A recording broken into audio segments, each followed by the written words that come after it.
You see, every campus nightmare starts as a sweet dream. The kind that creeps in quietly. The kind that doesn't shout danger. The kind that smiles at you and says, "Relax, I've got you."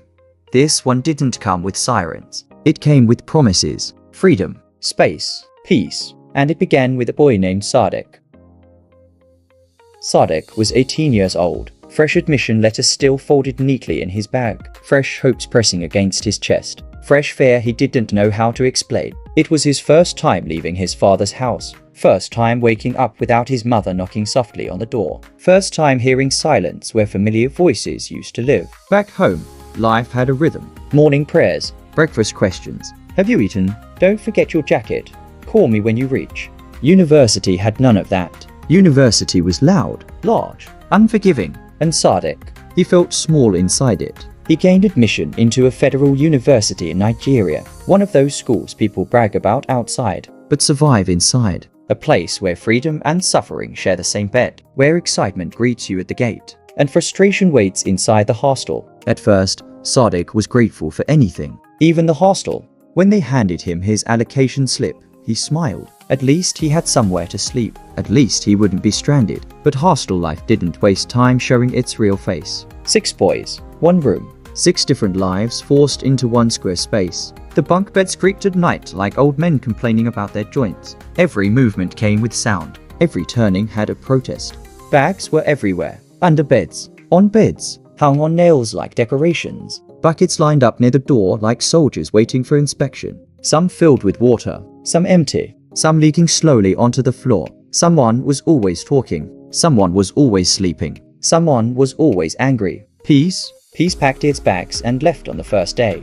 There was never quiet. If it wasn't laughter, it was argument. If it wasn't argument, it was phone speakers blasting music at full volume. If it wasn't music, it was someone shouting across the room. At night, the heat trapped itself inside the room. No matter how wide the windows stayed open, the air refused to move. Sweat clung to skin. Mattresses absorbed discomfort. Sleep came late, if it came at all.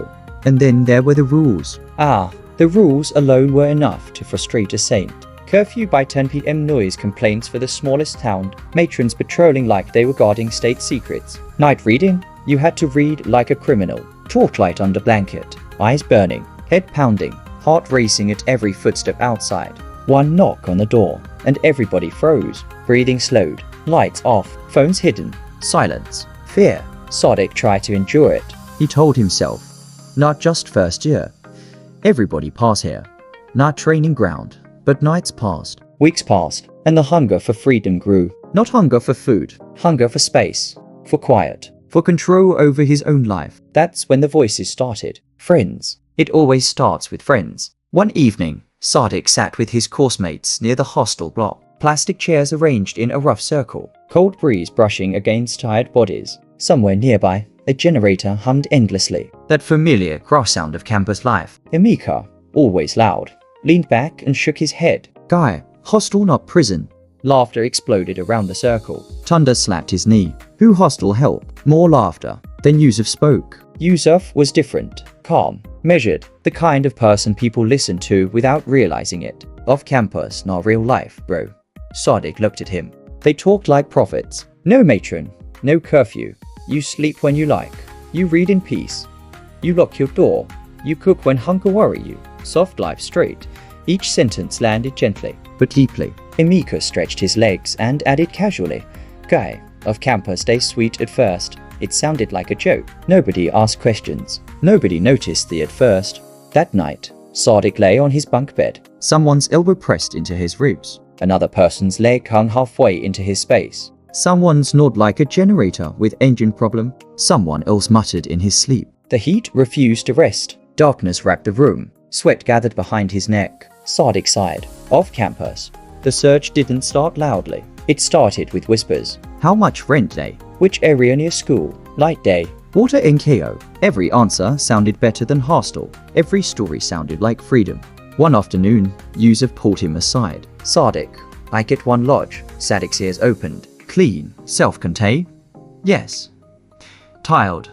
Yes. Private toilet? Yes. That was all Sadiq needed to hear. They went to see it 2 days later. The sun was high. Campus noise faded as they walked further away. The lodge was tucked behind a quiet street, not too far from school, not too close either. No shouting, no blasting speakers, no hawkers yelling, just calm. The kind of calm that makes your shoulders drop without you noticing. The building stood quietly, 2 floors, painted cream and brown, not new, but well kept. No cracks screaming neglect, no broken windows. Sadiq felt it immediately. Relief. They entered the compound, clean, swept, no dirty buckets lying around, no scattered slippers.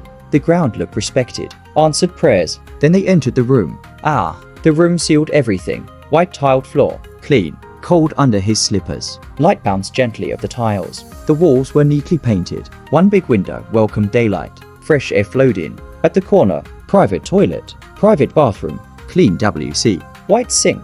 No sharing, no queue, no knocking. Sadiq smiled. This was it. Freedom.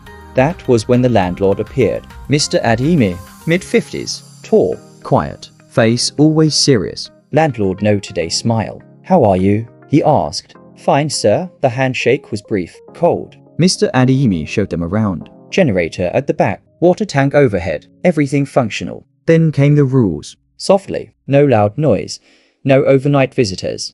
Gate closes by 10. Before he could think too much, Mr. Adimi added calmly, You'll understand later. That sentence stayed, hung in the air, but excitement drowned it. The rent was cheap, too cheap, but again. Na so it be. As they were leaving, Mr. Adimi stood at the corridor, watching, not smiling, just watching. Eyes followed Sadiq till he stepped outside. A strange feeling touched Sadiq's chest, but it passed. Back in the hostel that night, sleep refused to come. His mind walked on tiled floors, quiet nights, locked doors, no noise, no matron, soft life. He told his friends the next morning. They hipped him. Kai, you don't blow. Welcome to freedom. No wahala. He called his parent, but didn't tell his parents everything. Just that of campus was cheaper. They agreed, reluctantly. Payment day came. Sadiq went alone. The lodge felt quieter than before. Too quiet. Mr. Adimi brought out the agreement. Rules again. Slow, calm, firm. Then that line again. Don't worry, you'll understand later. Sadiq signed, pen shaking slightly.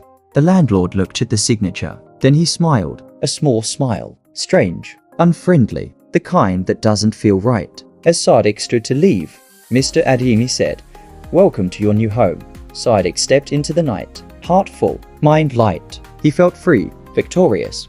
If only he had listened. If only he had noticed. If only he had understood that smile. That was the last peaceful night Sadiq would ever have in that room.